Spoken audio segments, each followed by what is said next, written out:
सोमा मृत्योर्मामृतंगमय। ओम शांति शांति शांति।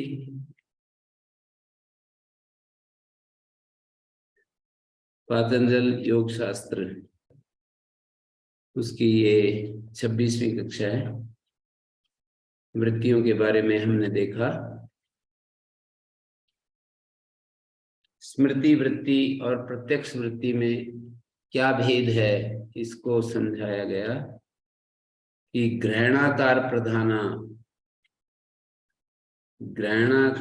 प्रधाना ये प्रत्यक्ष वृत्ति होती है और ग्राह्याकार प्रधाना ये स्मृति होती है। एक शब्द दिया है, ग्रहणाकार पूर्व बुद्धि, ग्राह्याकार पूर्व स्मृति। बुद्धि मानी प्रत्यक्ष, जो प्रत्यक्ष प्रमाण है वो ग्रहणाकार पूर्वक होता है। बुद्धि ग्रहणाकार पूर्व और स्मृति ग्राह्याकार पूर्व। बुद्धि का मतलब यहाँ प्रत्यक्ष प्रमाण से है। प्रत्यक्ष जो होता है प्रमाण वृत्ति, वो बुद्धि कह रहे हैं। बुद्धि ग्रहणाकार पूर्वक होती है, मतलब उसमें मैं उसको ग्रहण कर रहा हूं, जान रहा हूं, इस अर्थ की प्रधानता होती है। और विषय, जाने हुए विषय को, विषय सामने आता है स्मृति में, उसका जो जानना व्यापार होता है वो गौण होता है।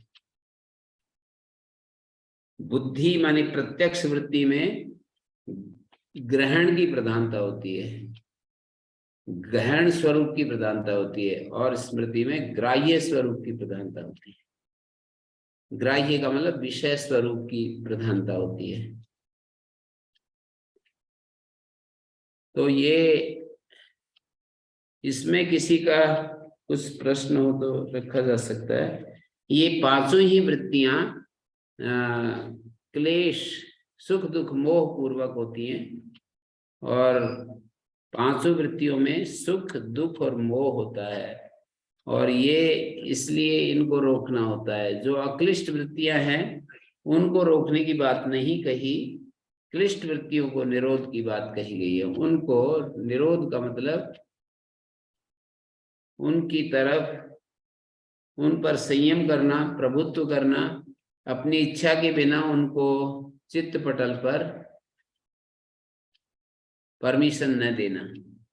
चित्त पटल पर इच्छा के बिना, और साधक तो इच्छा क्यों करेगा, ये तो चीजें जबरदस्ती हमारे मन पर आ जाती हैं।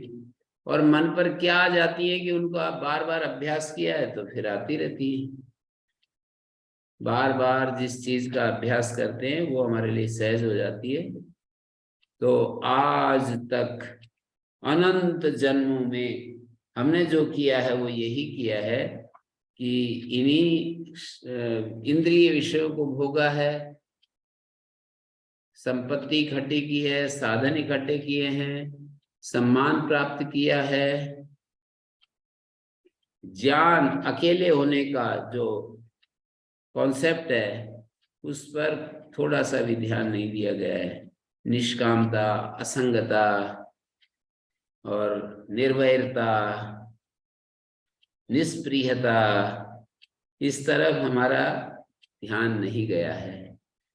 यदि इस तरफ ध्यान जाता, निष्कामता, निष्प्रियता, और ये जो शब्द है निष्कामता,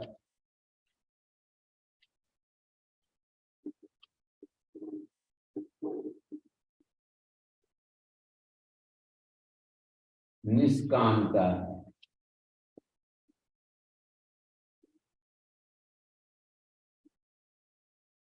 निसंगता,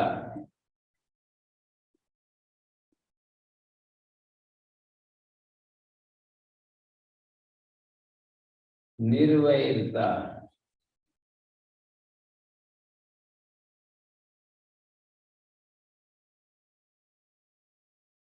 निष्प्रियता,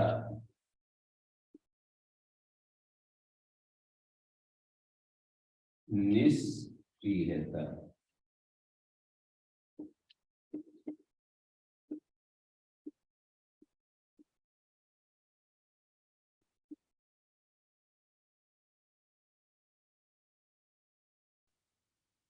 निर शब्द का प्रयोग किया है।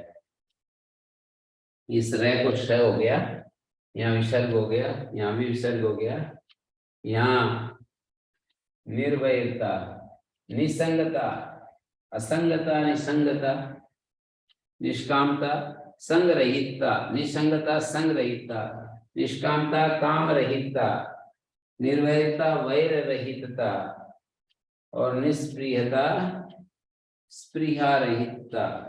स्पृहा से रहित होना, इच्छा से रहित होना, इसकी तरफ ध्यान नहीं दिया है। किसकी तरफ ध्यान दिया है? भोग, संग्रह, सत्ता, सम्मान,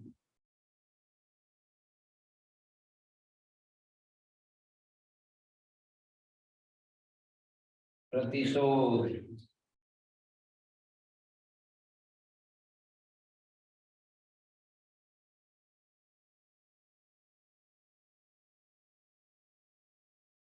ईर्ष्या, द्वेष,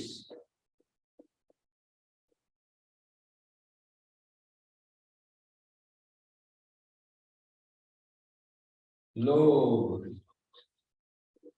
मोह, माया, अहंकार, इन्हीं सब चीजों को, इन सब चीजों को महत्व दिया है।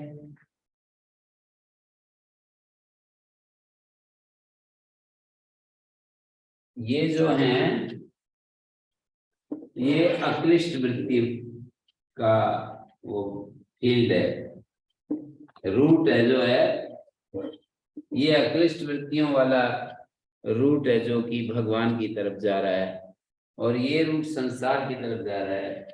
भोग, संग्रह, सत्ता, सम्मान, प्रतिशोध, सुविधाएं, ईर्ष्या, द्वेष, लोभ, मोह, माया, अहंकार, इन सब पड़ावों से होते हुए और संसार की प्राप्ति होती है। ये सब रास्ते में आते हैं। संसार की तरफ जाते हैं तो यही सब चीजें आती हैं रास्ते में, और भगवान की तरफ जाते हैं तो यही सब चीजें आती हैं। इसको अक्लिष्ट वृत्ति कह रहे हैं, इसको क्लिष्ट कह रहे हैं। ये रोकने की चीज बता दी। इनको नहीं रोकेंगे तो ये बढ़ती जाएंगी, और ज्ञान के द्वारा इनको रोकना, ज्ञान के द्वारा कि मेरे जीवन के लिए ये, अपने आप को ऐसा सुझाव देना कि मेरे जीवन को सफल करने के लिए ये चीज है, ये चीज मेरे जीवन को सफल नहीं कर पाएंगी। इससे संतोष मिलेगा, इससे शारीरिक और मानसिक सुख मिलेगा, और इससे संतोष मिलेगा, और सहज जो आनंद है, सहज संयम है, सहज संयम ये घटित होगा। सहज संयम,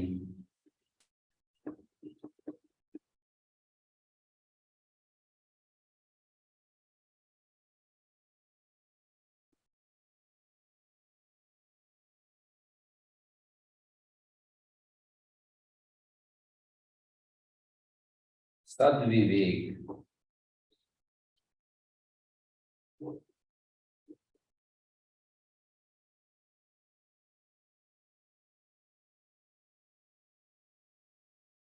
ज्ञान, ध्यान,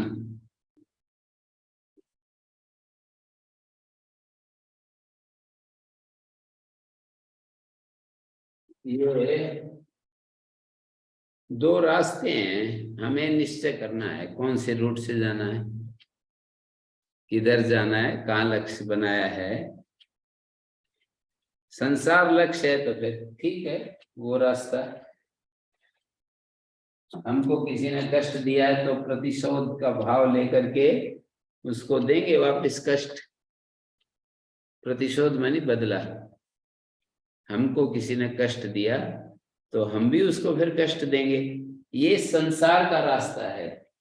यहाँ पर क्षमा नहीं हो पाता है, सहन नहीं हो पाता है, और हमेशा जो स्थिति होती है वो जजमेंटल रहती है। अंतिम निर्णय हम देते रहते हैं, ये ऐसा है, वो व्यक्ति ऐसा है, जजमेंटल होती है यहाँ। सहन नहीं हो पाता, टॉलरेट नहीं हो पाता, फॉरगिविंग नहीं है। There is no forgiving in this field, no forgiving, no tolerance, मोर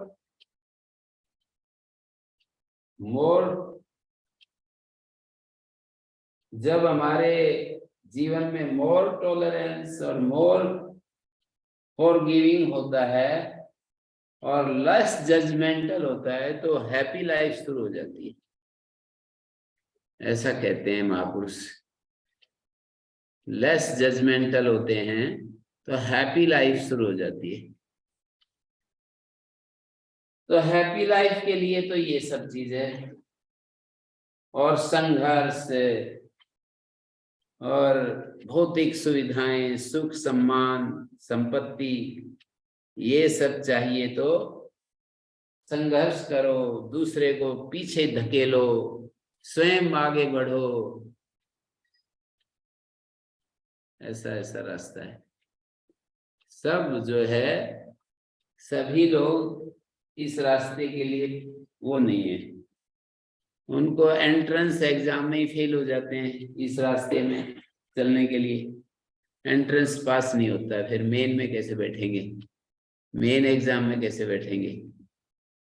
इसमें इस रास्ते में ये जो रास्ता है संघर्ष का है, साधन सुविधाएं संग्रह करने का है,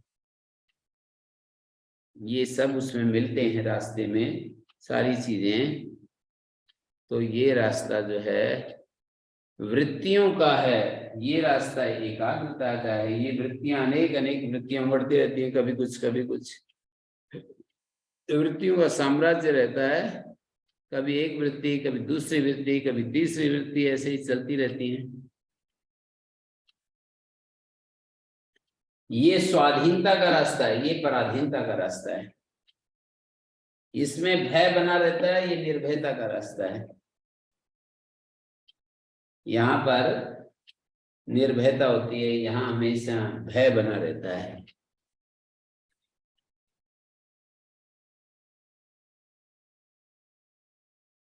फिर पतंजलि आगे कहते हैं, इन वृत्तियों को रोकें तो कैसे रोकें, हमें तो पता नहीं है कैसे रोकें। पूछते हैं, प्रश्न उठाते हैं, कैसे रोकें।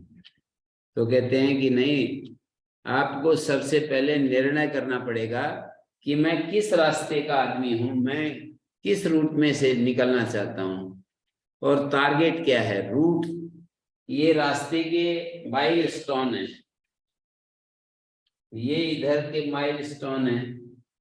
लक्ष्य इसका कैवल्य है और इसका लक्ष्य संसार है।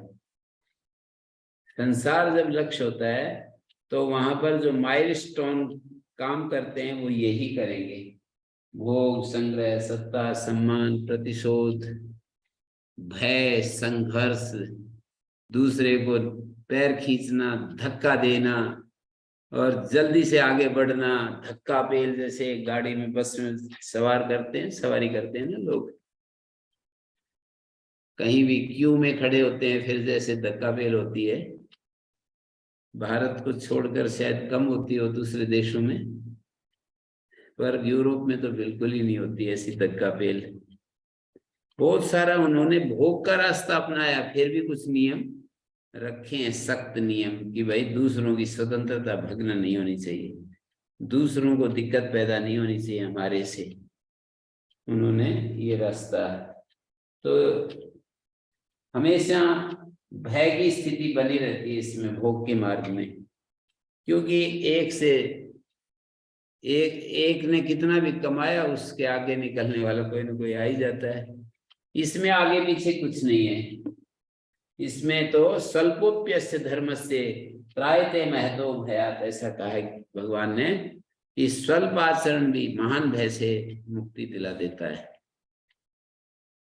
स्वल्पोप्यस्य धर्मस्य त्रायते महतो भयात्, महान भय से रक्षा कर देता है। तो ये वृत्तियां रोके तो कैसे रोके? बोले अभ्यास और वैराग्य। अभ्यास किस चीज का? तत्र स्थितो यत्नो अभ्यास है। प्रशांत वाहिता जो चित्त की स्थिति है उसको स्थिति कहा है। तत्र स्थितो यत्नो अभ्यास है, उसके लिए जो यत्न किया जाता है उसका नाम अभ्यास है। तत्र स्थितौ, तो उसमें स्थिति में जो स्थिति के लिए जो यत्न किया जाता है उसका नाम अभ्यास है। तत्र स्थितौ यत्नो अभ्यास से तो दीर्घ काल निरंतर सत्कारा से तो दृढ़ भूमि। दीर्घ काल निरंतर, ये निरंतर, विदाउट एनी ब्रेक और अप टू डेथ। और जब तक कि हमारा अंतिम श्वास जब तक नहीं आ जाता है तब तक जीवन का जो अंतिम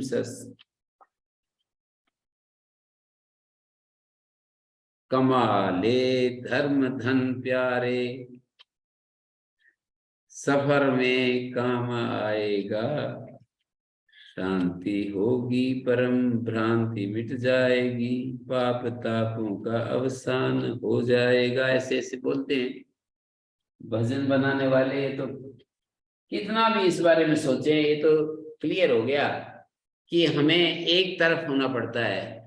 मेरा जीवन का लक्ष्य संसार है या भगवान है, कैवल्य है, ऐसा एक तरफ निश्चय होने के बाद फिर ये साधन देखने पड़ेंगे। लक्ष्य, साधन, बाधक। एक तो लक्ष्य, एक उसके लिए साधक, दूसरा उसके लिए बाधक। मेरा सहयोगी क्या है उस लक्ष्य पर पहुंचने के लिए, और इसके ऑब्स्टेकल्स क्या है, बाधाएं क्या है, ये चीजें हमें देखनी पड़ती हैं। अभ्यास और वैराग्य। अभ्यास का मतलब स्थिति के लिए जो निरंतर यत्न है, आंतरिक जो उसको संपादन करने की इच्छा है, उसका नाम अभ्यास है। स्थिति के लिए यत्न। स्थिति मानी प्रशांत वाहिता, चित्त की जो सहज अवस्था है, प्रशांत वाहिता है, उसको स्थिति कहते हैं। चित्त की एकदम सहज स्थिति को स्थिति शब्द से कहा गया है। तत्र स्थितो यत्नोभ्यास, स्थिति के लिए जो यत्न है उसको अभ्यास कहते हैं। और यह यत्न 3 तरीके से परिपक्व होता है। दीर्घकाल पर्यंत करेंगे, अब निरंतर करेंगे, श्रद्धा पूर्वक करेंगे। अभ्यास अंतर्मुख होने का अभ्यास, ये अंतर यात्रा है, अंतर्मुख होने का अभ्यास करना होता है। बहिर्मुख होने के लिए अभ्यास नहीं करने की जरूरत, बस एक बार ढीला छोड़ने की जरूरत है, अपने आप बहिर्मुख हो जाता है। अंतर्मुख होने के लिए अभ्यास करना पड़ता है, बहिर्मुख होने के लिए कोई अभ्यास की जरूरत नहीं है। तो अभ्यास और वैराग्य से वृत्तियों का निरोध होता है। अभ्यास का मतलब है कि तत्र स्थितो यत्नो अभ्यास, स्थिति के लिए जो यत्न है उसका नाम अभ्यास है। तत्र स्थितो यत्नो अभ्यास सत दीर्घ काल निरंतर सत्कारा सेवितो दृढ़ भूमि। और वैराग्य क्या है? दृष्टानुश्रविक विषय वितृष्ण से वशीकार संज्ञा वैराग्यम, वशीकार संज्ञा वाला वैराग्य चाहिए। मानी परहेज करना सब चीजों से, और ज्ञान के द्वारा उन सब चीजों को हमारे जीवन के लिए, अपने जीवन के लिए उन सब चीजों को बाधक मानते हुए उनसे किनारा करना, बाधक मानते हुए उनसे किनारा करना। तो इस तरह से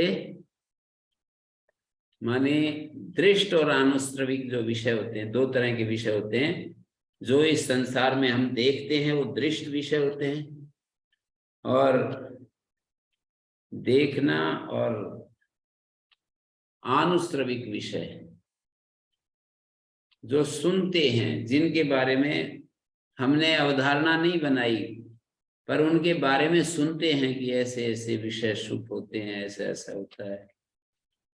दृष्ट अनुश्रविक विषय वितृष्णसी, इनमें जो वितृष्ण हो जाता है, इच्छा रहित हो जाता है, उसको वशीकार संज्ञा वैराग्य प्राप्त हो गया, ऐसा बोलते हैं। वशीकार संज्ञा वैराग्य, वशीकार का मतलब वश में कर लेना। किस चीज को? आवश्यक, जो अनावश्यक चीजें हैं उनको त्यागने के रूप में, उनको त्यागने के रूप में उनको त्याग देना, और जो अच्छी चीजें हैं उनको ग्रहण करने के रूप में ग्रहण कर लेना। दो बातें होती हैं अपने जीवन के प्रवाह में, हम कभी कभी ग्रहण करते हैं, कभी कभी त्याग करते हैं। तो जो ग्रहण करना है वो यदि प्रबल हो और त्याग गौण हो तो उसे वैसे ही संस्कार बनते हैं, और त्याग यदि प्रबल है और विचार सेकंड नंबर पर है तो त्याग अच्छा हो नहीं पाता है, त्याग हमारे द्वारा अच्छा नहीं हो पाता है। तो देखिए, अब यहां पर आ जाइए, ये सूत्र हो गए सदु दीर्घ काल निरंतर सत्कारा सेवितो दृढ़ भूमि। दृढ़ भूमि बताई अभ्यास की, कैसे? दीर्घ काल पर्यंत जब करेंगे, निरंतर करेंगे, और निरंतरता के साथ दीर्घ काल निरंतर ये सत्कार पूर्वक निरंतर करेंगे, और सत्कार पूर्वक श्रद्धा पूर्वक जो है उसका अनुष्ठान करेंगे। सदुदीर्घ काल निरंतर ये सत्कारा सेवितो दृढ़ भूमि, श्रद्धा पूर्वक करने से दृढ़ भूमि होती है। तो इस तरह से ये हो गया हमारा, पर अपर वैराग्य तक पहुंच गए। दृष्ट और अनुश्रविक विषय में वितृष्ण हो जाना, एकदम नॉर्मल हो जाना, सहज हो जाना। विषय दोष दर्शिना चित्तस्य प्रसंख्यान बलात् हेयोपादेय शून्य, हेयोपादेय शून्य बुद्धि वशीकार संज्ञा वैराग्य होता है। मानी जिस वैराग्य में और कुछ भी नहीं मांगा जाता, अपनी स्वाधीनता, अपनी जो दिव्यता है उस वो बनी रहे, यही चाहते हैं। दृष्ट माने देखे गए, आनुश्रविक माने सुने हुए विषयों के प्रति वितृष्ण हो जाना, कभी भी उससे वितृष्ण हो जाना, कभी भी उसकी इच्छा न करना। ये है हमारा,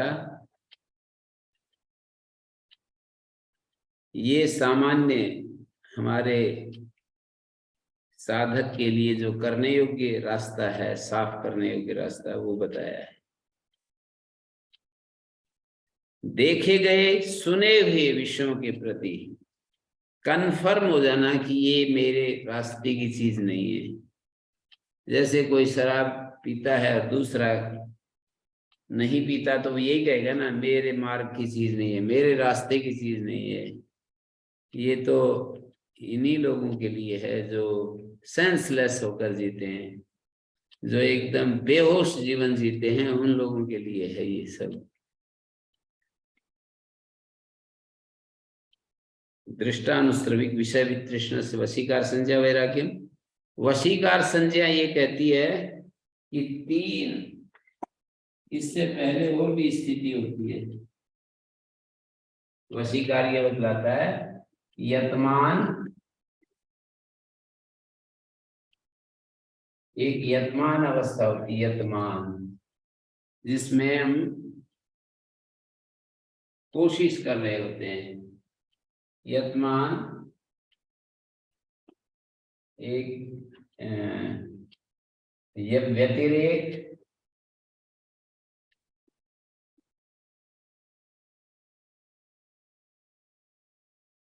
यतमान व्यतिरेक,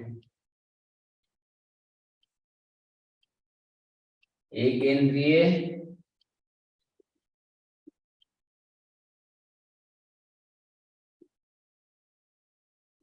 और चौथा है वशीकार।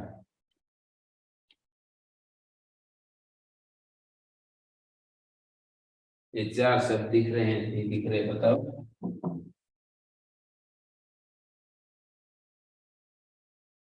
यतमान अवस्था में कोई भी साधक कोशिश करना शुरू करता है और अपने मन को रोकता है, वृत्तियों से खाली करता है, वृत्ति रहित अवस्था में जाकर के, और वो यतमान स्थिति है। व्यतिरेक मानी इतनी चीजें तो मेरे काबू में आ गई, ये बच गई है, व्यतिरेक का ये मतलब होता है।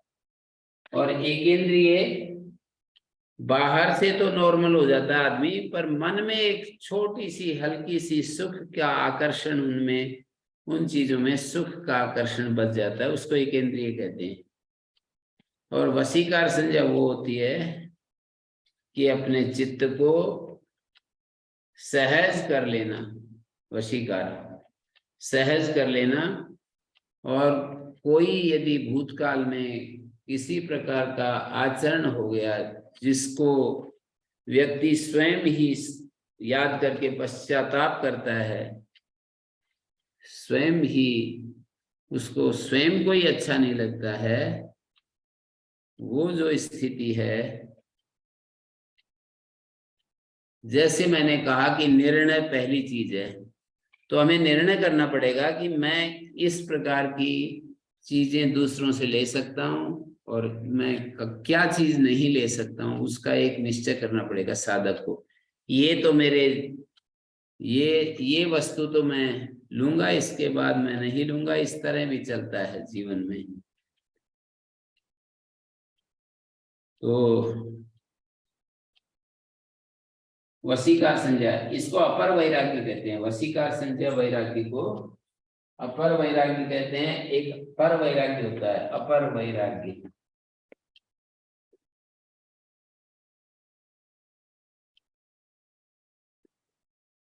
एक होता है पर वैराग्य।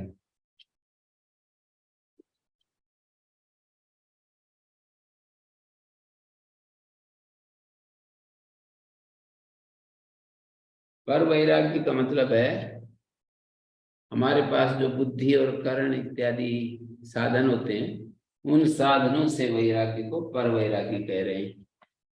मन बुद्धि आदि साधनों से विरक्त होने का नाम पर वैराग्य। और अपर वैराग्य बुद्धि के द्वारा दुखदायी विषयों से, बुद्धि के द्वारा विश्लेषण करना कि ये जीवन के दुखदायी विषय हैं, उन दुखदायी विषयों से अपने आप को अलग कर लेना, किनारा कर लेना, ये है पर वैराग्य। पर वैराग्य यदि हो जाता है तो जीवन के सब झंझट खत्म हो जाते हैं, जीवन सहज हो जाता है। तो ये सब बात मैंने कही, इसमें देखिए आप लोग, किसी का कोई प्रश्न रहे तो पूछते चलो। ओम गुरुजी। जी। गुरुजी, व्यतिरेक के बाद क्या लिखा हुआ है इसमें? एकेंद्रिय। जी।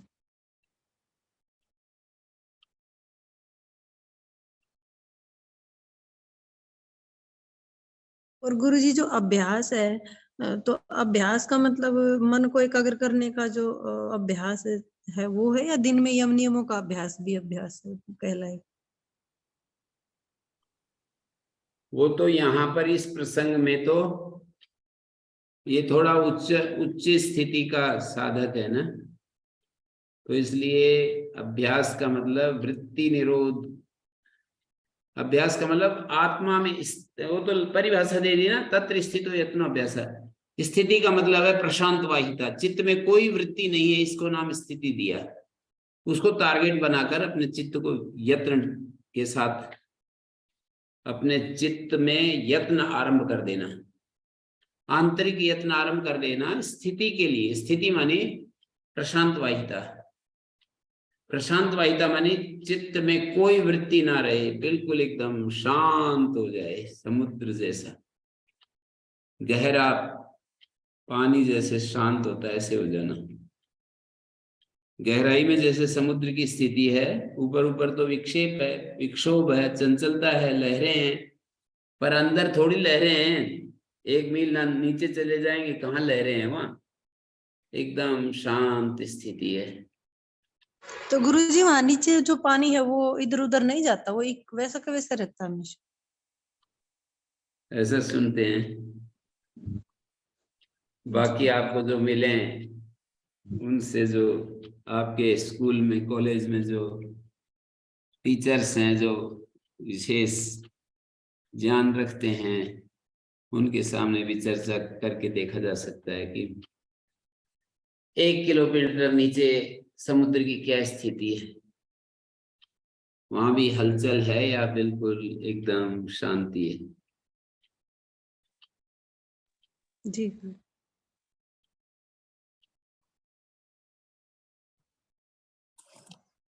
नमस्कार गुरुजी। बोलिए।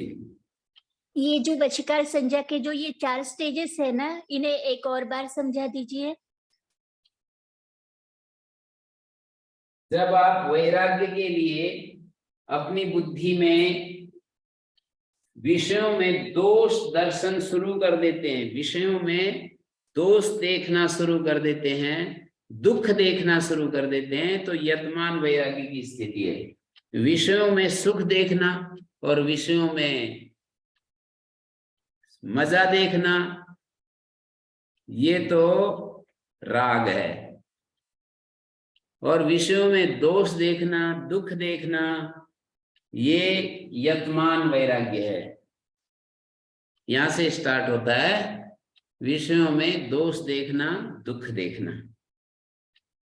जितने भी सुख हैं, मान सम्मान, साधन सुविधाएं, रुपए पैसा, बैंक अकाउंट्स, ये सारे जो हैं ये विषय कहलाते हैं। इन विषयों में दुख देखने का नाम, दोष देखने का नाम, मैं 2 शब्द बोल रहा हूं, दुख देखना, दोष देखना, ये यतमान वैराग्य है। यहां से शुरू होती यात्रा।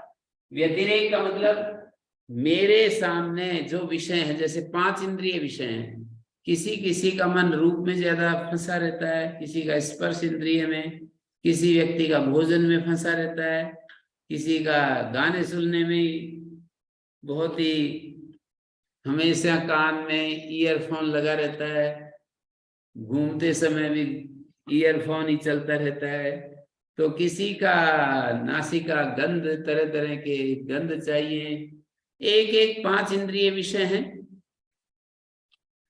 तो व्यतिरेक का मतलब वो देखता है विचार करके कि इतना तो मेरे काबू में आ गया, ये काबू में नहीं आ रहा है अभी। इच्छाएं मेरे अभी पूरी नियंत्रण में नहीं आ रही, और धन की इच्छा तो छूट गई, लेकिन लोकेशना नहीं छूट रही अभी। ऐसा विवेचन करके देखने का नाम व्यतिरेक वैराग्य है। माने ये चीज लोकेशना, पुत्रेशना, वित्तेशना, तो कहेंगे कि भाई लोकेशना नहीं छूट रही मेरी, वित्तेशना नहीं छूट रही, मेरा पुत्रेशना नहीं छूट रही। ऐसे एक एक चीज, एक छूट जाए और एक ना छूटे, तो उस ना छूटे और छूट गई, उस दोनों पर फोकस करके देखना व्यतिरेक वैराग्य है कि ये तो काबू में आ गया, ये काबू में नहीं आ रहा है। फिर एक इंद्रिय, वो जो काबू में नहीं आ रहा था ना, वो भी काबू में आ गया, लेकिन मन पर पूरा रस, मन में पूरा उन विषयों का रस खत्म नहीं हुआ है। मन में तो सूक्ष्म रूप में, मन में वो सूक्ष्म रूप में, स्थूल रूप में होगा तो उसको राग कहते हैं, पर सूक्ष्म रूप में वो रस बचा हुआ है। मन में सूक्ष्म रूप में विषयों का रस बचा हुआ है, उसको कहें, वो जो बचा हुआ है, तो वो एक इंद्रिय वाला वैराग्य। बाकी तो सारा काम हो गया, पर एक मन में रस बच गया है। और चौथे स्तर पर मन में जो रस है वो भी चला गया। या निशा सर्वभूतानां तस्याम जागृति संयमी यस्याम जागृति भूतानि सा निशा पश्यतो मैंने। ये नहीं विषया विनिवर्तन्ते निराहारस्य देहिना रसवर्जम रसोप्यस्य परम दृष्ट्वा निवर्तते। रस को छोड़ करके रस वर्जम रसोप्यस्य, इस साधक का जो रस है वो भी उस परम तत्व को देख करके चला जाता है। रस वर्जम रसोप्यस्य, तो ये है वशीकार संज्ञा। पूरा विषयों में वशीकार तब होता है जब हम प्रसंख्यान बल से, ज्ञान बल से विषय दोष दर्शी हो जाते हैं। विषय का दोष हर क्षण दिखता है और हेयोपादेय शून्य स्थिति आ जाती है हमारी। न तो भागते हैं न भोगते हैं, बल्कि स्वामी जी महाराज की भाषा में गए तो जागते हैं। पतंजलि योग पीठ वाले स्वामी जी क्या बोलते हैं?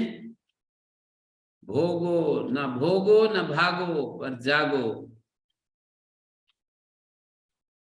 तो ऐसे न भोगते हैं न भागते हैं, बल्कि जागते हुए रहते हैं। ये है वशीकार संज्ञा, हे उपादेय शून्य स्थिति। ना तो हे ना उपादेय, हे और उपादेय से शून्य स्थिति जो है वो है हमारी वशीकार संज्ञा वैराग्य। हेयोपादेय शून्य चित्तस्य अनाभोगात्मिका, एक आभोग होता है, एक अनाभोग होता है। आभोग का मतलब होता है पूरा डूब जाना, पूरा पानी में ऊपर तक डूब जाना, विषयों में पूरा डूब जाना। सांसारिक आदमी तो आभोग में ही रहता है, और ये योगी अनाभोग हो जाता है। अनाभोगात्मिका हेयोपादेय शून्य, हे और उपादेय से शून्य। ना उसको छोड़ना पड़ता है ना उसको पकड़ने की इच्छा होती है। जैसे कहीं किसी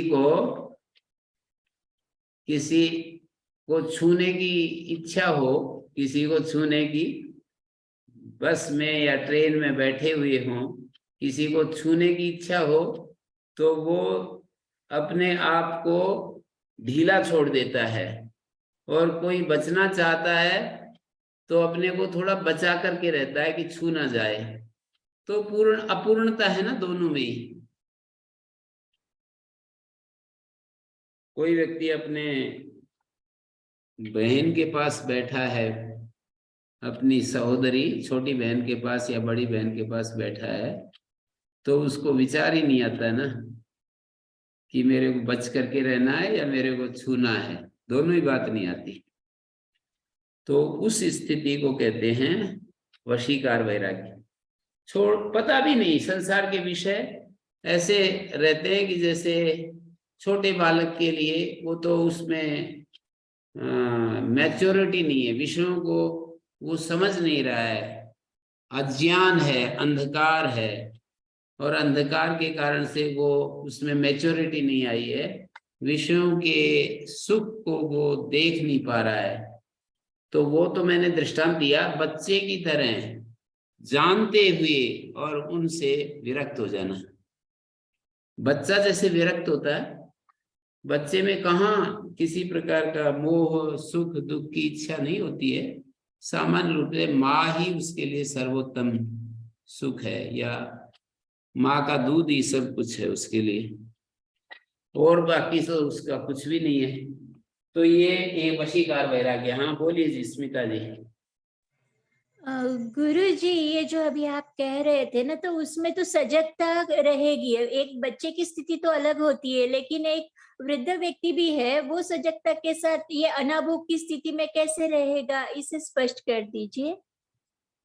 नहीं, ज्ञान में डूबा रहेगा तो फिर ये बाहर की चीजें है ना वो हो जाती है ना। दो चीजें होती है ना, ज्ञान में डूबना और बुद्धि में रहना और विचार में रहना, और इनके उसको देखना, परिणाम आदि को देखते रहना। जब बहुत हम शांत रहेंगे ना तो ये स्थिति आ ही जाती है, इसमें क्या बताने की जरूरत है। जैसे आप एकांत में रहते हैं और एक महीने तक आप मौन उपवास नहीं, मौन में रहते हैं, एक समय भोजन करते हैं, कुछ बहुत मतलब किसी से ज्यादा संपर्क नहीं रहते, उस तरह की स्थिति में आपको कोई दिव्य भोग भी सामने आ जाए, कुछ भी फर्क नहीं पड़ेगा आपको, क्योंकि अंदर चले गए ना आप। लेकिन संसार के रोजमर्रा का जो जीवन है उसमें प्रवाह में तो उसमें वो स्थिति नहीं आती है। आत्मा में गुरु जो है जी, हम ऐसे कहे कि शरीर तो वृद्धि को प्राप्त होता रहता है, लेकिन जो आंतरिक स्थिति होती है वो एक वृद्ध की भी बच्चों जैसी हो जाती है। अनाभोग की स्थिति में आते आते वो भी बच्चों के जैसे अबोध और इन चीजों में रहते हैं, निर्मोह की स्थिति में। हो ही जाता है। योगी जो है ना, वास्तव में साधक है तो हो ही जाता है। वो अंतराय समाप्त हो जाते हैं ना उसके। योगांतराय गिनाए ना आगे चल करके, 9 अंतराय बताए, बाधाएं बताई हैं। तो उन सब बाधाओं को चीर करके कोई आगे बढ़ गया तो अब फिर क्यों परेशानी होगी उसको। गुरुजी उसको तो कोई परेशानी नहीं होती, लेकिन जो है कि अगर कोई बहुत आयु से वृद्ध है और अगर वो बच्चों की तरह रह रहा है बहुत शांति से सुकून से, लेकिन और लोगों को परेशानी होती है क्योंकि वो इन चीजों को समझते नहीं है। कोई बात नहीं, वो तो एकदम त्रिगुणातीत स्थिति में यदि चला गया कोई, तो उसको क्या फर्क पड़ता है कि कौन मेरे से परेशान है, कौन, मतलब सामाजिक रूप से वो ऐसे तो ठीक ही जीता है। वो पढ़ा लिखा व्यक्ति जो होता है और विचारशील व्यक्ति, जिस जीवन के सारे अप्स और डाउन्स को देखा है, उतार चढ़ाव को देखा है, तो ऐसा बेहोशी में तो नहीं जीता, सजग जीवन जीता है, सामाजिक नियम मर्यादाओं को पालन ही करता है। फिर भी किसी को परेशानी होती है तो वो क्या करे, शायद होती नहीं। फिर यदि कोई व्यक्ति सामाजिक मर्यादाओं के अनुसार जीता है तो क्यों परेशानी होगी किसी को। जी गुरुजी। गुरुजी, जैसे जो योगी होते हैं, जैसे सत्यपति स्वामी जी थे, तो व्याधि, उनको बीमारी भी तो आ जाती है, जैसे स्वामी अमृतानंद जी को आ गई, तो वो व्याधि से कैसे वो मुक्त माने उनको? वो तो व्याधि तो बुढ़ापे में आती है, तो जरा मृत्यु, मृत्यु व्याधि जरा, एक वो गीता में श्लोक है ना, दुख दोषानुदर्शनम। गीता के ज्ञान के साधनों में ये बतलाया, मृत्यु व्याधि, जन्म मृत्यु जरा व्याधि दुख दोषानुदर्शनम। जन्म मृत्यु जरा और व्याधि, इनमें दुख देखना, दोष देखना। तो ये तो वृद्धावस्था तो इसमें है ना, जरा एक शब्द आया है, तो जरा में तो व्याधि आएंगी, पर वो ये तो है ही, जीवन का स्वरूप ही ऐसा है कि बुढ़ापा आएगा तो उसमें व्याधि भी आएगी। बुढ़ापा अपने आप में एक बीमारी है और साथ में व्याधि भी आ जाती है। वहां व्याधि के ऊपर एक और व्याधि आ गई है, जन्म मृत्यु जरा व्याधि। जरा ही अपने आप में व्याधि है, एक और व्याधि आ जाती है वहीं। तो इस तरह से, पर वो जीवन में जिसने पूरा अभ्यास किया है वो विचलित नहीं होता। श्री अरविंद ने बहुत ही इसको हमारे सामने प्रमाण दिया, स्वामी रामकृष्ण परमहंस ने प्रमाण दिया, सारे ज्ञानी पुरुषों ने प्रमाण, महर्षि दयानंद भी बड़े कितने अंतिम समय तक अवेयरनेस में थे, सजग थे बिल्कुल। श्री अरविंद को 15 दिन के लिए व्याधि आ गई थी बस, नहीं तो सारी उम्र ठीक ही रहे, बहुत ही व्यवस्थित थे।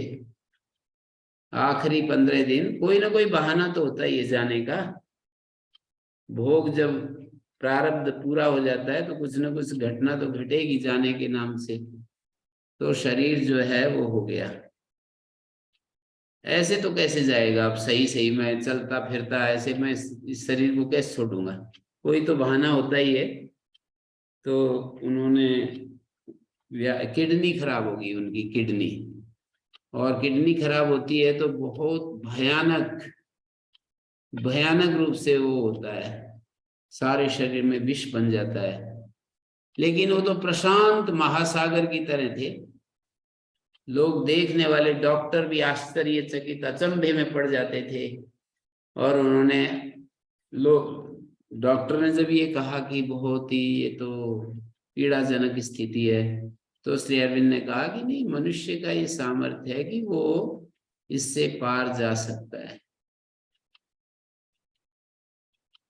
अभी ये तो बहुत मुश्किल काम होता है वैसे, जब व्याधि आती है ना, तो हमारा ध्यान बिल्कुल वहीं पर रहता है, उस व्याधि के ऊपर। मन शांत नहीं होता, बेचैन होता है। पर महापुरुष तो पहले जीवन की कमाई ऐसी की होती है कि उनको क्या उससे, व्याधि से। रामकृष्ण परमहंस को कैंसर में तो बड़ा दर्द होता है ना, कैंसर में दर्द होता है। वो तो बड़े, रमन महर्षि को भी कैंसर हो गया था। ये तो सब बहाने होते हैं जाने के। जब उनका भोग पूरा हो गया, अब जाने के लिए कोई ना कोई बहाना हो जाता है बस। किसी को कैंसर हो गया, किसी की अब किडनी खराब होगी, किसी का कुछ हो गया, जाना होता है। जब हमारे भोग पूरे हो जाते हैं तो फिर कैसे रह सकते हैं यहाँ। ज्ञान होने के बाद भी हमें तुरंत देहपात नहीं होता है। चक्र भ्रमणवत धृत शरीरा, जैसे चाक घुमाता है हमारा ये जो होता है ना कुम्हार, और डंडे को निकाल देता है। पहले तो डंडे से ही करते थे, आजकल तो पता नहीं क्या क्या साधन आ गए हैं, बिजली से चलती रहती है। तो डंडा घुमा करके डंडे को बाहर निकाल देता है। बाहर निकालने के बाद भी डंडा तो घुमाता ही रहता है, मतलब डंडा नहीं है फिर भी चाक तो घूमता ही रहता है। तो शरीर हमारा चलता रहता है, ज्ञानी का शरीर चलता रहता है। जब नहीं भी होता है कुछ, इसको भोग इसका बचा नहीं है, मतलब देहपात तुरंत नहीं होता है। तो इसलिए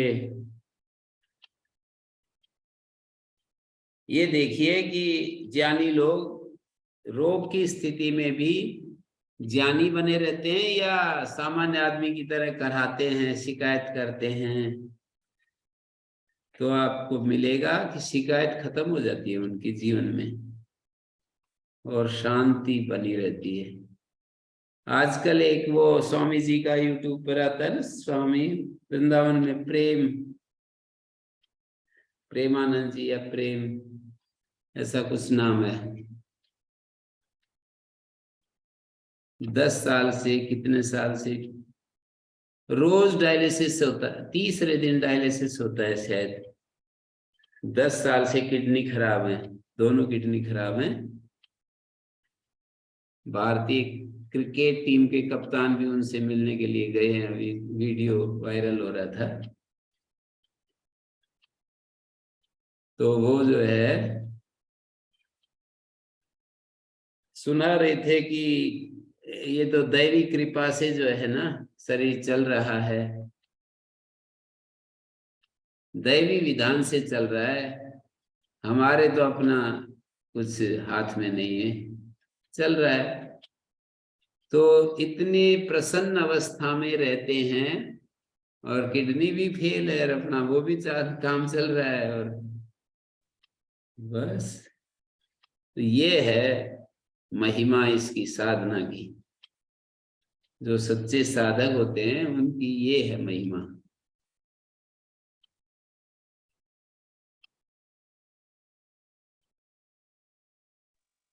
जी गुरु।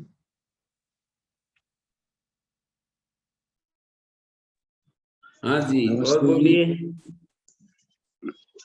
जी मैं ये पूछ रहा था, मतलब जैसे हमसे कुछ जो नहीं करना था ऐसा काम हो जाता है कि गलत कर दिया, जी तो उसके बाद मन में बहुत वो हो जाता है कि टेंशन हो जाती है, तनाव आ जाता है बहुत ज्यादा, जी क्योंकि वो काम को हम बहुत इंपॉर्टेंट भी समझते हैं कि हाँ ये मुझे करना ही था लेकिन मैं नहीं कर पाया, इसको फेल हो गया मैं इसमें। तो फिर मतलब कैसे मन को दोबारा से मतलब उत्साहित करें, क्योंकि फिर तो बैठ जाता है एकदम से, उत्साह खत्म हो जाता है फिर, जैसे नहीं कर पाए हम उसको, उत्साह कैसे बनाया ये जा सकता शरणानंद जी महाराज ने बड़े अच्छे इसके लिए उपाय बताया है। वर्तमान सभी का निर्दोष है। है। कितना भी कोई पापी हो, पूछते हैं अगी जी हमारे को तो बड़ा गुस्सा आया है, मैंने तो आदमी को ही मार दिया। बोले कब मारा था? बोले 1 महीने पहले। बोले 1 महीने पहले मारा था ना, अभी तो आपने आप तो हट गए ना उससे। किसी ने कोई भी बुरे से बुरा कर्म किया है वो वर्तमान क्षण में नहीं है, वो तो पहले हुआ है। तो अपनी वर्तमान की निर्दोषता को हमें ध्यान देना है। वर्तमान इस समय आप में क्या दोष है ये देखना है। भूतकाल को वर्तमान में खींच कर क्यों ला रहे हैं आप जबरदस्ती? Past is past. जी बिल्कुल सही बात है। बट जी फिर से मान लो जैसे ये तो कर लेते हैं कि अब वो हो गया जो होना था, अभी प्रेजेंट में रहते हैं, लेकिन फिर आगे मतलब टाइम आता है फिर दोबारा से वही काम हो जाता है। आगे तो ये तो गलती है, की भी गलती को हाँ वही दोहराना तो रिपीट होता है गलती है। बार बार। नहीं वो तो जबरदस्त, वो तो अवेयरनेस से नहीं होगा। यदि आप अवेयरनेस में आ गए ना, समझ लिया है कि ये गलती है और ये मुझे दोहरानी नहीं है, तो फिर गलती दोबारा दोहरानी नहीं चाहिए। गलती को प्रणाम दोहराना गलती को प्रणाम दोहराना महाराज। अपराध हो जाता है। जी ठीक है ओके। तो ओम अवेयरनेस आचार्य में जी। ही रहें, ठीक है। अवेयरनेस में रहें तो गलती नहीं दोहराई जाएगी। अवेयरनेस का मतलब होता है निरंतर एक प्रकाश में, आत्मा का प्रकाश को मैं अवेयरनेस कह रहा हूँ। आत्मा का जो ज्ञान है उसको अवेयरनेस कह रहा हूँ। यदि उसमें है तो फिर गलती दोहराई की जाएगी। जी मतलब जैसे इसमें रहते हैं हम अवेयरनेस में, हमको पता लगता रहता है मन में ये विचार आ रहा है और ज्यादा फर्क भी नहीं पड़ता उससे। जब बिल्कुल अलग रहते हैं तब तो कोई फर्क नहीं पड़ता, लेकिन फिर मिक्स हो जाता है। इतनी सारों नहीं के वही तो, बताते हैं जो। जहां जहां ये तो देखने की बात है, कहाँ कहाँ किस आलम्बन से मुझे, तो उस आलम्बन से बचना पड़ेगा। हेतु फल आश्रय आलम्बन, वासनाएं संग्रहित होती है ना, वासनाएं बढ़ती हैं, वासनाएं इकट्ठी होती हैं फिर अपना काम करती हैं। तो अविद्या अस्मिता राग द्वेष अभिनिवेश, ये जो अशुद्धि है, देखो मैं कहता हूं ग्रेट एश्योरेंस पतंजलि में भी बड़े बड़े एश्योरेंस दिए हैं। इन्होंने कहा है योगांगानुष्ठान अशुद्धि क्षय ज्ञान दीप्ति। अशुद्धि क्या है? तो व्यास भाष्य में दिया है कि ये जो 5 क्लेश है ना, विद्या अस्मिता राग द्वेष अभिनिवेश, इसी को अशुद्धि कहते हैं। ये जो अविद्या आदि 5 मल हैं, चित्त मल, इनको अशुद्धि कहते हैं। तो पतंजलि कहते हैं अशुद्धि क्षय ज्ञान दीप्ति। अशुद्धि का क्षय होता है, ज्ञान की दीप्ति होती है जब तक अंतिम बिंदु नहीं आ जाता। अविवेक ख्याते, अंतिम बिंदु जब तक नहीं आता तब तक अशुद्धि क्षय होती रहती है, ज्ञान बढ़ता रहता है। योग का अभ्यास जो है ना, दोहरा काम करता है। जैसे दोहरा वियोग का कारण भी हो रहा है, अशुद्धि के लिए वियोग का कारण होता है। जैसे कोई कुल्हाड़ा होता है, वो शाखा को वियुक्त कर देता है, पेड़ में लगी हुई शाखा को अलग कर देता है। धर्म का अभ्यास सुख प्राप्त करा देता है। तो ऐसे योग का अभ्यास दोहरा काम कर रहा है, ज्ञान को बढ़ाता है, अज्ञान को हटाता है, अशुद्धि को हटाता है, अशुद्धि को हटाता है। योग का अंगों का अनुष्ठान एक साथ 2 काम करता है, अशुद्धि को हटाना, ज्ञान को बढ़ाना। और कब तक ये प्रोसेस चलता है?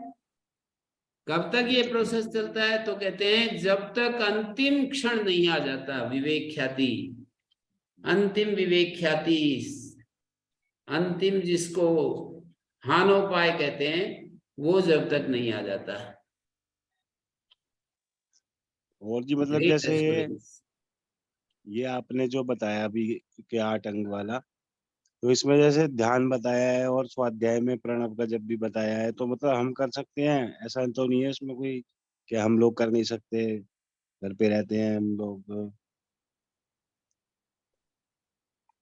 नहीं वो तो यम नियम का अभ्यास, प्रत्याहार, प्राणायाम, आसन, और ये तो करने से ये होते हैं सब। अच्छा कर सकते हैं हम इनको। तो जो मेरे को ये काफी दिन से पूछ रहा था, मतलब हम कितनी बार जैसे ओम रेपिटेशन जब बताते हैं तो कितनी बार कर सकते हैं हम इसको, कितना जप हमें करना चाहिए बिगिनर के हिसाब से, आप बता सकते हैं तो। नहीं, वो तो अधिक से अधिक फलम सीधा है। किसी खीर में मीठा जितना डालेंगे उतना मीठा होगा, ज्यादा डालेंगे तो ज्यादा मीठी होगी, कम डालेंगे कम होगी, उसमें कोई लिमिट थोड़ी बताई जा सकती। जितना अधिक करेंगे उतना अधिक होगा। जितना अधिक करेंगे ध्यान पूर्वक करेंगे, भाव के साथ करेंगे। तो अभी भी भाव मतलब ध्यान क्या में रहता भी है लगे। उस टाइम पे? भाव उस टाइम क्या रहता है कि मैं भगवान का नाम ले रहा हूँ, भगवान यहाँ पे है, मेरे को सुनता है, वो उनको पता है कि हम यहाँ मेरे नाम ले रहे हैं, ऐसे भाव? या मतलब हम क्या चाह रहे हैं, क्यों हम नाम ले रहे हैं, इस भाव से फिर अर्थ बोलते हैं तज्जपस्तदर्थ भावनम। तो अर्थ जी माने इसमें क्या होता है कि अर्थ आपको प्रयोजन है कि आपको क्या काम है कि आप नाम ले रहे हो ऐसे, या फिर अर्थ माने उसका जो हम कर रहे हैं, स्मरण कर रहे हैं या जब कर रहे हैं उसका अर्थ माने इसमें, कि नाम का जो अर्थ होता है, शब्द का एक अर्थ है, तो वो थोड़ा बता दें। ये तो ठीक है, ठीक कर रहे हो आप, जो कर रहे हैं उसमें क्या ठीक कर रहे हैं आप, अपने हिसाब से जो कर रहे हैं ठीक कर रहे हैं, वैसे ही लगे रहें, बस ये है, धैर्य ना जी छोड़ें और जी निरंतर सजग रहें, अपने व्यावहारिक जीवन को ठीक रखें। कोई मन में भी कोई भूल आ जाए तो उसको वाणी में ना आने दें, हम्म, शरीर में ना आने दें, बस इतना तो ध्यान रख ही सकते हैं। हाँ मन जी में कोई भूल हो जाए तो हाँ जी। पहला जो स्टेप है बिगिनर्स के लिए, वाणी में ना आने दें। किसी की निंदा चुगली शिकायतें, वो आदमी ऐसा है, वो ऐसा है, वैसा है, मन हाँ में जी भी आ जाए तो वाणी में ना आए और शरीर में ना आए। गलती शरीर में ना आए, वाणी में ना आए, मन में आए तो उसको हटा सकते हैं आप, विचार के द्वारा उसको हटा सकते हैं। वाणी और शरीर पर आ गई तो फिर आपके हाथ में नहीं रहेगा, उसको हटा नहीं सकते। विचार जी यही करे कि ये नहीं, मुझे नहीं करना है काम, मैं किसी की बुराई नहीं विचार कर तो यही सकता। है कि ये इस रास्ते, ये मेरा रास्ता नहीं है, जिस गांव नहीं जाना उस गांव का क्या पता पूछना, जिस घर नहीं जाना उस घर की क्या बात जानना, हाँ ऐसे जी विचार करना और अपने मन को भगवान में लगाना। मेरे जीवन का लक्ष्य संसार नहीं है, भगवान है, मैंने सब देख लिया है, देख कर निश्चय किया है मैंने, निर्णय मेरा है किसी दूसरे का नहीं है। ऐसा जब हम करते हैं, ये निर्णय मैं कर रहा हूं, कोई दूसरा नहीं कर रहा है। हम्म, ओम शांति शांति शांति। नमस्ते जी, धन्यवाद। प्रणाम गुरुजी, सभी को प्रणाम।